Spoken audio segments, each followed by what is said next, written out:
morning. I am Anika Vijaivergia and today I will be performing two contrasting play extracts from memory. The first monologue that I will be performing is taken from A Midsummer Night's Dream, Act 3, Scene 2, which was written by William Shakespeare in the late 16th century. This play is set in the city of Athens and partly in the forest that lies beyond the city walls. The split between the city and the forest is thematically significant. While the city is depicted as a place of civilization, law and order, the forest is depicted as a place of wilderness, anarchy and chaos. I will be playing the character of Puck, who is a mischievous, clown-like narrator for the show in its entirety. Though the plotlines of the story mostly revolve around the humans, Puck acts as a connector for the audience. In this monologue, Puck describes a prank where he succeeds in making a fool of Pyramus by fixing an ass's nose on his head. This monologue highlights the theme of mischief and humor.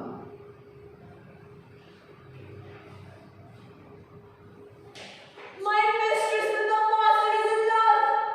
Near to her close and consecrated bower, while she was in the dull sleeping hours. A crew of patches, rude mechanicals who work for bread upon the Athenian stall, were met together to rehearse a play intended for great Theseus' nuptial day. The shallowest, thick-skinned of that barren sort, who Pyramus presented in their sport, forsook his scene and entered in a break, when I didn't have this advantage take, and ass's nose and fixed on his head. An honest beam must be answered, and forth my mimic comes, when they inspires wildly that the creeping father eye, or russet that it shocks many in salt, rising and pawing at the gun's report, sever themselves and madly sweep the sky. So, at his side, away his fellows fly, and here at our stand, o'er and o'er one falls. He more than cries and held from eating calls. Their sense, the weak, lost with their fears the strong, made senseless sin began to do them wrong. For briars and thorns at their apparel snatch, some sleeves, some hats, from yielders all they snatch. I led them in on this distracted fear, and left sweet Pyramus translated them. When, in that moment, so it came to pass, Titania winked, and straightway loved an ass.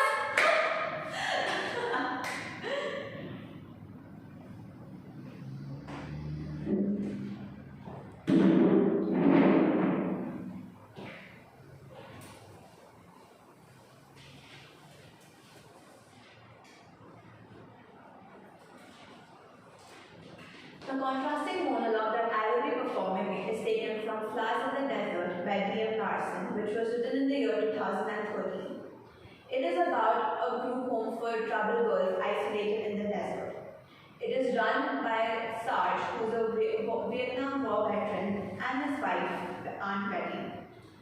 I will be playing the role of Jamie, Aunt Betty's niece, who is a teenage girl who is run from home due to a conflict. In this monologue, she vents her frustration to her mother and explains how she's been mistreated due to constantly being compared to her sister. While the first monologue highlights the theme of humor and mischief, this monologue highlights the theme of anger and betrayal.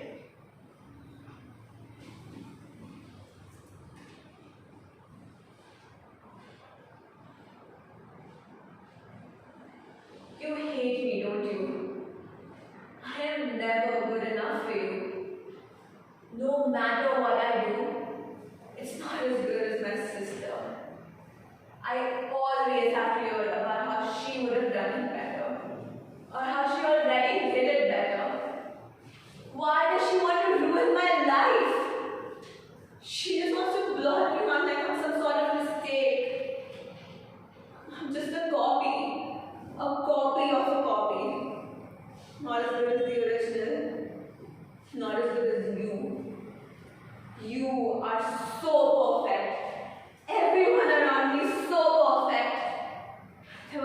nothing left over for me.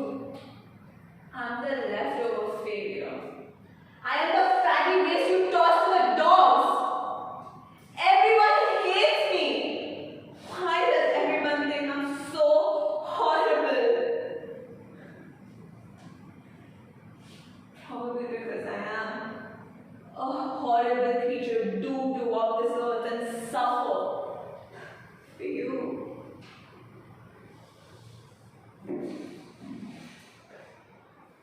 I'm hurting so bad inside, cut off from everyone, punished for some past life wrongs. What did I do in my past life to deserve this? Am I paying for the sins of my father and mother? Am I your sin? Or do I remind you of some sin you want to forget? Or am I just a disappointment that keeps disappointing? I even disappoint myself. I will never be my sister. I don't want to be her. I hate everything about her. And I don't want to be me either. I just want to fade away, become a shadow, fading away, forgotten.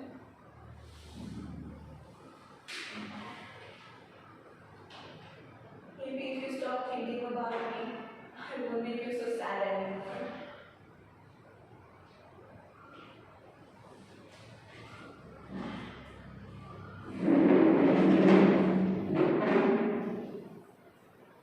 I will now be performing a devised reworking based on my character of Jamie from Stars in the Desert. After staying at the group home for a little while, Jamie has finally decided to open up to Aunt Betty, who's been very patient with her ever since she arrived.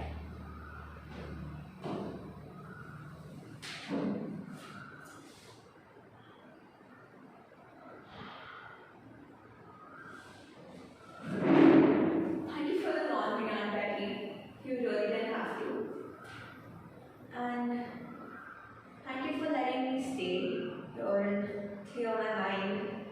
I really appreciate how you've given me my time and space. I think I'm finally ready to open up about what happened at home. Please have a seat.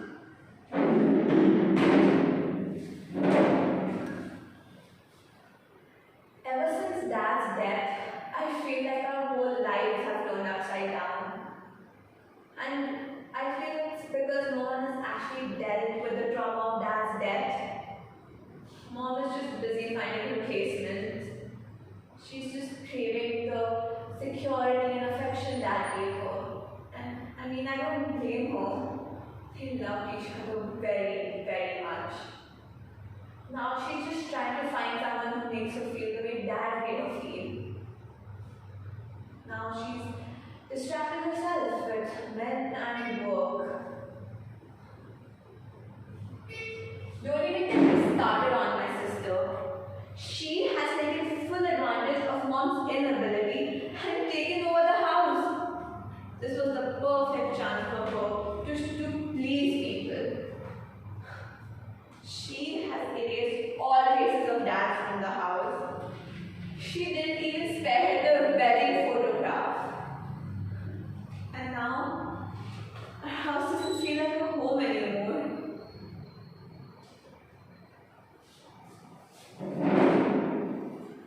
And you know what the worst part is?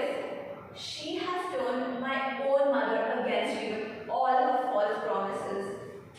How do I build a relationship with my mother when I feel like a guest in my own house?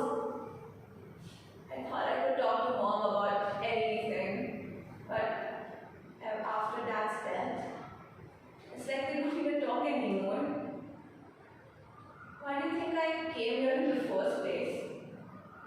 No one wanted to listen to me, and I felt helpless. And that feeling was very, very suffocating. I think it's time Mom realizes that I'm a grown-up, and if we just opened up to one another, we could finally move on and heal the right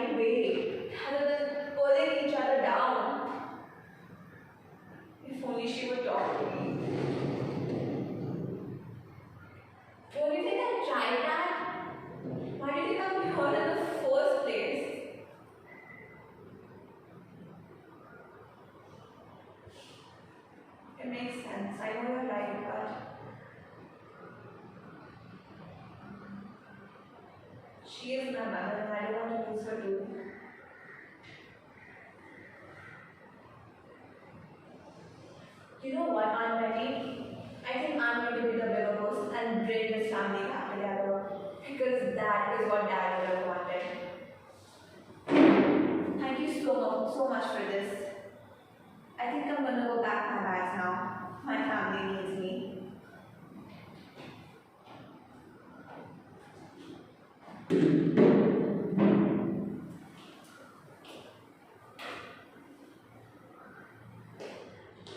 I will now be performing an impromptu where one of my characters has a final interview to be a part of a reality TV show. They have to prove why them, among any other contestants, should be a part of the cast in front of a camera. How do they prove their case? I will be playing the role of Park.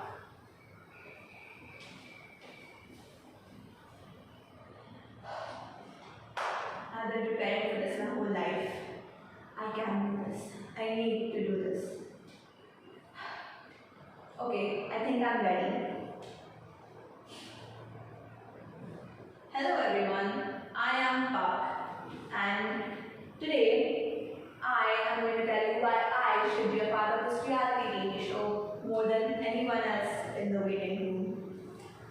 So, I know you don't know much about me. Well, I am a mysterious person. All you need to know that if I am a part of this reality TV show, there will never be a dull moment in the house. You see, I am a prankster. Yeah, I know, hard to believe. With my sweet little innocent face, you thought I would be one of the soft characters. But guess what? I love playing pranks. That's all I do actually. You see, my master kind of grew. Let's not talk about it, it's a bad memory. Let's just say he didn't want my service anymore. And I thought, why not put my speaking skills and pranks and acting skills to work? So that's how I ended up here in the first place. I mean, imagine two contestants fighting, having this dramatic scene, and all of a sudden, I pop up from the back and do a magic trick. And everyone has laughs and smiles on their faces. Isn't that what you want? And the best part is, all my pranks are child friendly. Not only will I be increasing the views by entertaining the children, but I will also be making you earn more money. Isn't that what you want? Earning more money and becoming rich. You see, I have a lot of tricks up my sleeve. I learned a few more tricks from the magician in our town. There is this one fire trick, though I'm going to avoid it because of the curtains present here. You see, I'm very mindful too, and I take care of others because that is what I did as a slave, serving my master, giving him gossip, and playing pranks.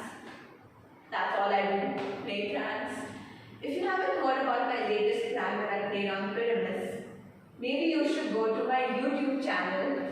I vlog everything. I've got pretty good subscription from all the people. I mean, I did force my friends to subscribe to my channel, but they watch my videos, that's all I care about. So, that's me. I'm Buck. I know you're wondering why I don't use my last name. Well, again, I'm a mysterious person. Maybe I'm revealing on the show, maybe not. I don't know. It's all up to you now. I hope I get the part. Thank you. Moving on to the reflection task. Which of the performed pieces or demonstration did you find the most challenging and why? I feel like all the pieces I did were equally challenging, like all of them had a challenge.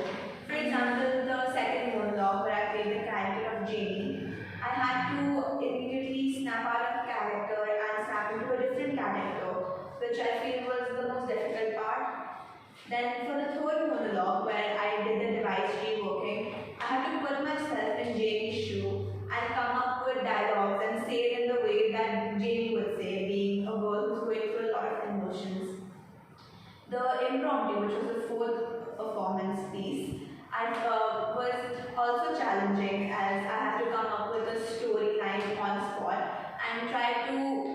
within the time limit, at the same time not being repetitive. But I definitely found the first performance piece, which was A Midsummer Night's Dream, the most challenging, as that was my first time attempting a Shakespeare monologue. And I definitely found the pronunciations a little difficult, as well as making sure that I don't end up rhyming the words, as a few of them sounded similar, like a few words at the end of the sentences were sounding similar. So I feel like all of them were equally challenging, and I did learn a lot from the Shakespeare monologue. How did you use your voice and or body to show the contrasting styles of your performances to the audience? So the first character I played was Puck, who is this mischievous clown-like narrator. He's playing pranks, he's very excited, he's very enthusiastic, he's full of energy. So to show him, I did a lot of sudden movements. I was very open with my body, and to show that he's explaining a prank, I looked around to show the facial expressions, and I was very open with my body language. The second character that I played was Jamie, who was the complete opposite of Puck. She was this teenage girl who was going through a lot of emotions, and she's talking to her mother, explaining why she feels the way she feels.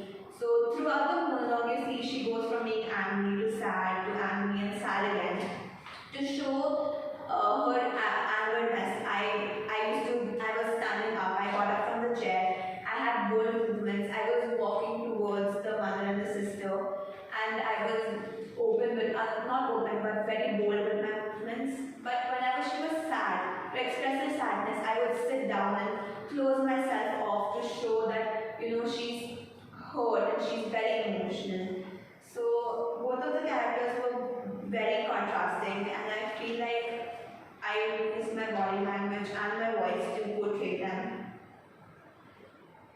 How did you decide on your staging for one of your performed pieces, and what other options did you try?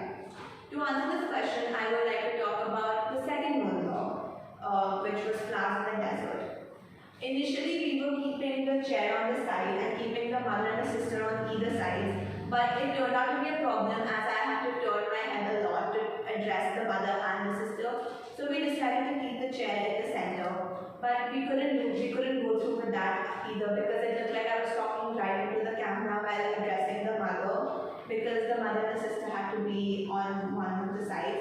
So then lastly, at the end, we decided that we would keep the chair on the side and keep the mother and sister on the same side as well. So I don't have to turn my head much, but even show that I'm addressing two different people with my eye contact. So they were, I placed them a little far away from each other, so that it shows that I'm addressing two people. What new skills have you learned in your preparation for today, and how do you apply them in your performance? I definitely learned how to snap out and snap into a different character who has a completely different personality than the previous character. And I feel like that was definitely a new skill I learned, which was very impressive because I never thought I could do that. Another one that I learned was definitely how to tackle a Shakespeare piece. Never done that before, so it was very new to me, and I'm actually kind of happy with the way I dealt with it. And a new skill that I also learned that staging is always going to require a trial and error method, and you can never be perfect with staging. And as you go through with your performances and as you practice them and perfect them, you realize that something could be different, and it always changes by the end of it. So those were the new skills I learned, and I really enjoyed this exam. It taught me a lot of new